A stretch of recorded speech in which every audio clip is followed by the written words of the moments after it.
Bab 154 sampai 155. Terjebak jadi istri simpanan.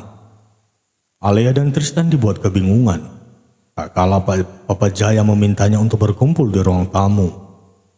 Sebenarnya bisa saja, namun yang membuat mereka aneh adalah saat Mama Saras langsung memeluk dan merangkul Aira lembut. Alea terutama, ia kaget melihat ibu mertuanya menempel dengan Aira. Sementara selama ini ia tidak pernah melihat keduanya melakukan interaksi. "Ada apa ini, Pak?" tanya Tristan mengerutkan keningnya bingung. Papa Jaya menghela nafas lalu bangkit dari duduknya. Ia menghampiri Mama Saras dan Aira yang berdiri di sampingnya. "Tristan, ada yang ingin Papa katakan sama kamu. Ini soal adik kamu yang menghilang bertahun-tahun lalu," jawab Papa Jaya. Mendengar itu, seketika membuat Tristan memasang wajah datar. Adik, satu-satunya temannya dulu saat kecil, namun menghilang dan tidak pernah ditemukan sampai sekarang. Selama ini Tristan seakan melupakan adiknya, padahal tidak sama sekali. Setiap hari akan ada satu waktu di mana ia akan teringat pada adik kandungnya. Bohong jika Tristan tidak rindu. Bohong jika Tristan tidak berusaha mencarinya. Tristan berusaha, sampai akhirnya dulu adiknya dinyatakan hilang dan tewas. Awalnya tidak ingin percaya, namun seiring waktu ia akhirnya berusaha untuk mengikhlaskan, tapi bukan melupakan. Lalu hari ini, Papa Jaya tiba-tiba membahas soal adiknya yang sudah hilang bertahun-tahun lalu. "Mas, adik?" tanya Alea bingung. Bagaimana tidak bingung? Selama ini Tristan tidak pernah mengatakan soal saudaranya. Yang Alea tahu, Tristan adalah anak tunggal. Tristan menatap istrinya, lalu menganggukkan kepalanya. Tristan akan cerita nanti. Yang penting sekarang ia ingin mendengar penjelasan dari papanya. "Pak, maksud Papa apa?" tanya Tristan. "Kenapa Papa membahas soal Thalia? Dia sudah pergi bertahun-tahun lalu kan?" tambah Tristan. "Enggak, Tristan, adik kamu masih hidup. Dia sehat," saut Papa Jaya menggelengkan kepalanya. Tristan lalu menatap sang mama dan Aira bergantian. Berbagai perkiraan mulai muncul di kepalanya. Apa dia? Tristan menggantung ucapannya seraya menunjuk Aira. Mama Saras mengangguk dengan derai air mata yang tidak tertahankan. "Iya Tristan, dia adik kamu. Dia taliannya kita," jawab Mama Saras dengan lirih. Tristan benar-benar syok. Gadis yang selama ini berkeliaran di sekitarnya sebagai istri dari tangan kanannya adalah adiknya, adik kandungnya yang hilang. Ini hasil tes DNA-nya. Papa melakukan ini setelah menemukan tanda yang sama di lengan bahu kalian. Jelas Papa Jaya seraya menyodorkan dokumen hasil tes DNA. Tristan lekas menerima dan membacanya. Di sana tertera dengan jelas bahwa Aira adalah anak dari sang papa. Dengan kata lain, Aira adalah adiknya. Alea sendiri syok mendengar kenyataan hari ini. Aira adalah anak keluarga Kusuma. Tanda yang suaminya punya ternyata dimiliki oleh Lia. Tristan menatap Aira. Kau adikku?" tanya Tristan dengan gugup. Aira tidak kalah menangis. Pria yang selama ini ia hormati sebagai tuan ternyata adalah kakak kandungnya. "Iks, kakak," lirih Aira menundukkan kepalanya. Tristan meletakkan dokumen dengan asal. Ia mendekati Aira lalu ingin memeluknya, tapi ragu.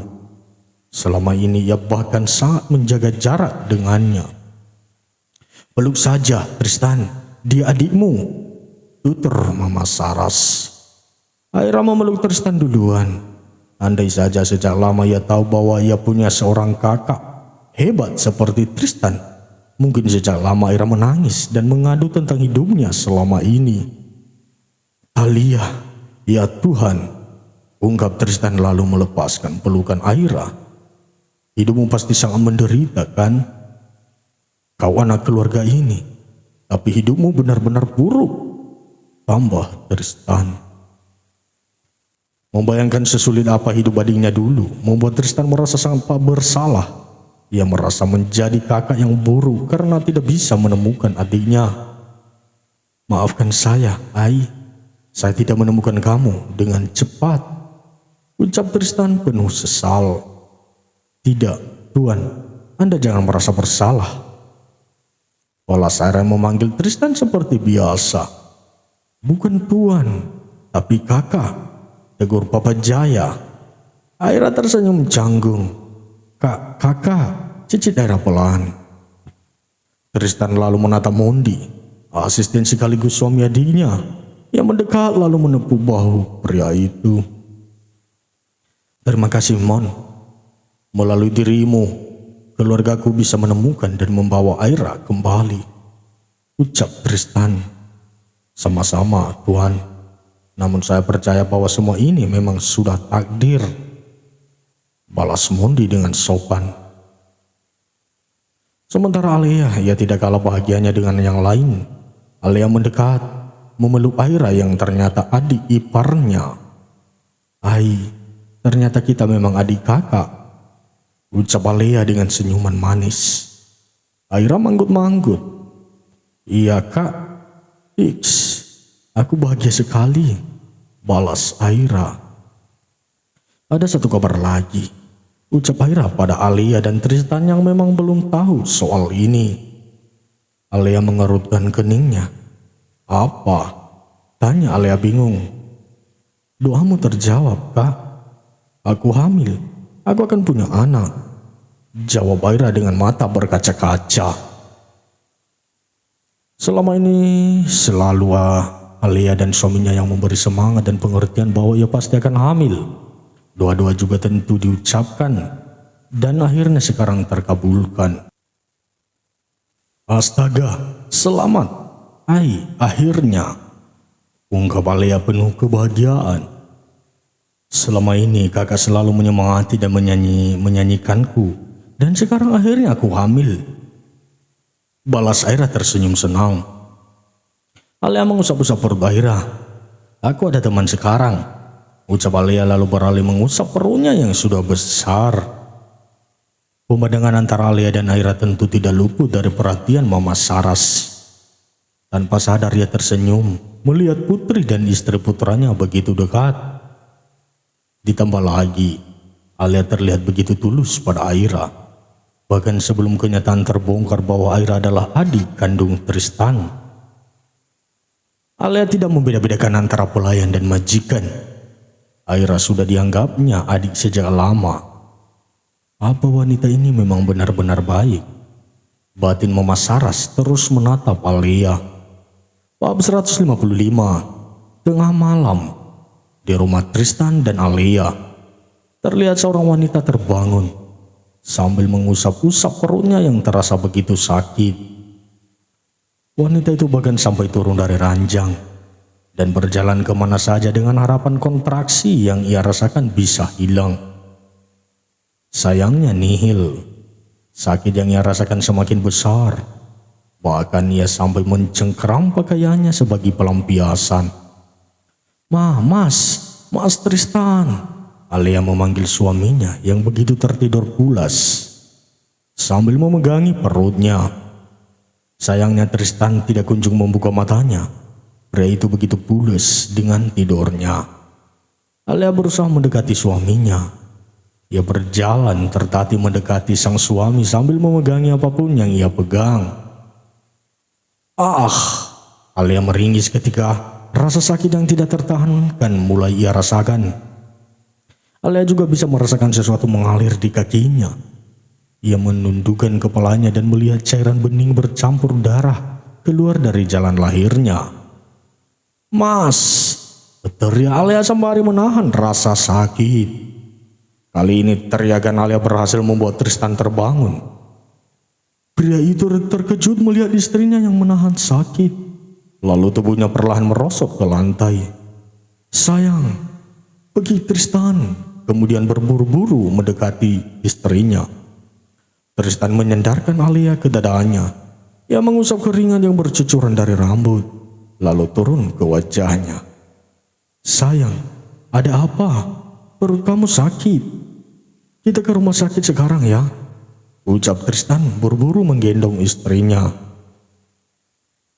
Tristan membawa istrinya keluar dari kamar dan berlari menuju lantai bawah. Sementara Alia tidak henti meringis kesakitan sambil meremat pakaiannya sendiri. Mas, Hicks, sakit banget. Ringis Alia semakin menangis sesenggukan. Trisula membuka pintu mobilnya. Ia mendudukan sang istri dengan hati-hati, lalu disusul olehnya yang duduk di kursi kemudi. Penjaga rumah pun langsung peka dan membuka pintu gerbang rumah Tristan yang mewah itu. Beritahu orang tua saya jika kami mau ke rumah sakit, ucap Tristan lalu segera tancap gas meninggalkan rumah. Tristan yang awalnya mengantuk seketika menjadi segar antara panik, terkejut dan takut. Tristan takut terjadi sesuatu pada istri dan anaknya. Sayang, sabar ya, kita sudah menuju rumah sakit, ucap Tristan sambil mengusap kepala istrinya. Hicks, sakit banget, aku nggak kuat mas. Saudalia semakin mengusap perutnya yang besar. Set, jangan bilang gitu, nanti bebinya sedih. Kamu kuat demi anak kita sayang. Tahan ya, sebentar lagi kita sampai, ucap Tristan lalu semakin menginjak gas agar segera sampai di rumah sakit. Tristan belajar dari pengalamannya. Sebelumnya ia pernah melihat Alia kesakitan dan berdarah, lalu berakhir mereka kehilangan anak mereka dulu. Tristan takut itu semua terulang. Ia tidak mau kehilangan untuk yang kesekian kalinya. Tristan tidak mau sampai sesuatu terjadi pada anaknya lagi. Hicks, sakit, teriak Alia penuh rasa sakit. Tristan pun akhirnya berhasil membawa istrinya ke rumah sakit. Pria itu langsung keluar, kemudian menggendong istrinya dan membawanya masuk ke rumah sakit. Dokter, tolong istri saya, teriak Tristan dengan panik. Tidak lama kemudian seorang dokter datang. Ia memperingatkan suster membawa perangkar. Tristan merebahkan Alia di atas perangkar. Ia lalu ikut melangkah dan membantu mendorong perangkar, di mana istrinya berbaring sambil menangis kesakitan. Sayang, tenang, oke, kita sudah di rumah sakit. Aku yakin kamu kuat, anak kita sebentar lagi hadir, ucap Tristan berusaha tenang meski hatinya bergetar ketakutan. Alia tidak bicara, namun wanita itu terus menangis sambil memegangi tangan suaminya. Sampai Tristan pun ikut masuk ke dalam ruang periksa Alia. Sayang, dokter segera menangani kamu. Ada aku di sini, sayang. Lihat aku. Aku akan selalu ada di samping kamu, ucap Tristan bertubi-tubi, berusaha menyemangati sang istri. Sementara dokter sedang memeriksa kondisi Alia. Entah apa yang diperiksa olehnya sampai dokter itu memerintahkan suster menyiapkan alat-alat persalinan. Pak, istri Anda akan melahirkan. Pembukaannya sudah lengkap. Sepertinya istri Anda sempat menahan sakit, sehingga saat dibawa ke sini pembukaannya sudah lengkap, ucap dokter panjang lebar. Kami akan segera mengambil tindakan, Pak, tambah dokter itu dengan terburu-buru. Lakukan yang terbaik untuk istri saya. Dok, saya mohon, selamatkan anak dan istri saya, pinta Tristan penuh permohonan. Dokter menganggukkan kepalanya, dan tidak lama setelah itu proses persalinan pun dilakukan. Selama proses melahirkan, Tristan tidak pernah pergi. Ia terus membisikkan kata-kata penuh semangat pada sang istri. Sayang, aku tahu kamu bisa. Aku di sini sama kamu, ucap Tristan dengan wajah yang tidak kalah panik. Ayo, Bu, sedikit lagi. 1, 2, 3, dorong bu, ucap dokter menginterupsi.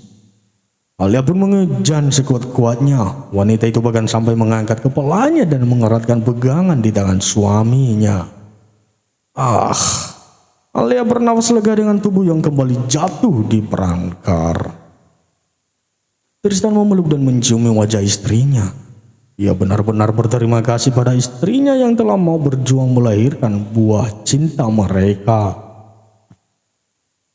Suara tangis seorang bayi membuat Tristan dan Alia sama-sama menangis haru. Mereka tidak tahu bagaimana menyampaikan kebahagiaan yang begitu besar ini. "Sayang, terima kasih," bisik Tristan. Alia mengusap wajah suaminya. Ia hanya tersenyum lemah seraya menganggukkan kepalanya.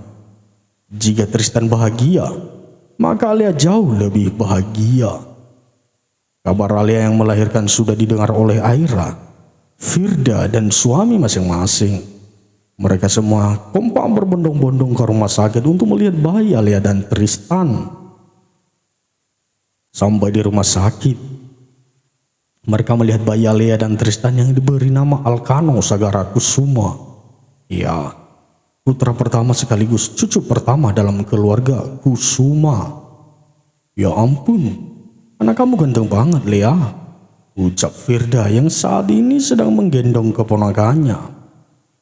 "Tentu saja, lihat kakakku kan tampan dan cantik," sahut Aira dengan bangga.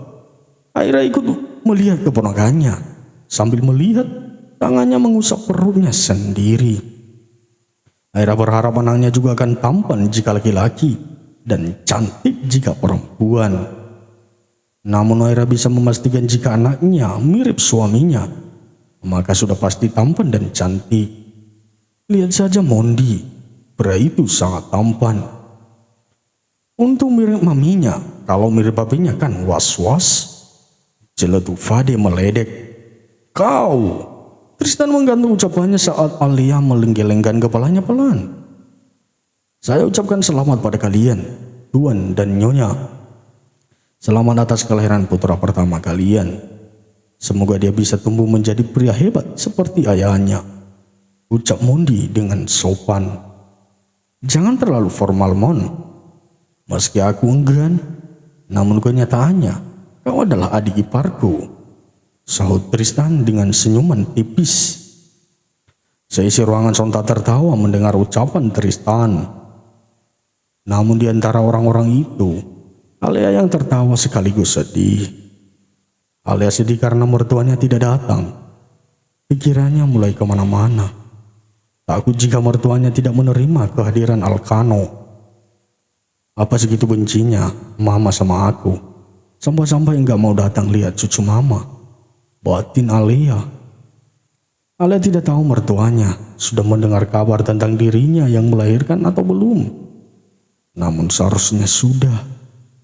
Alia ingat jika semalam suaminya sudah menitip pesan pada penjaga rumah. Tidak ada alasan tidak tahu. Jadi kemungkinan Mama Saras memang enggan datang menengok dirinya dan Alkano.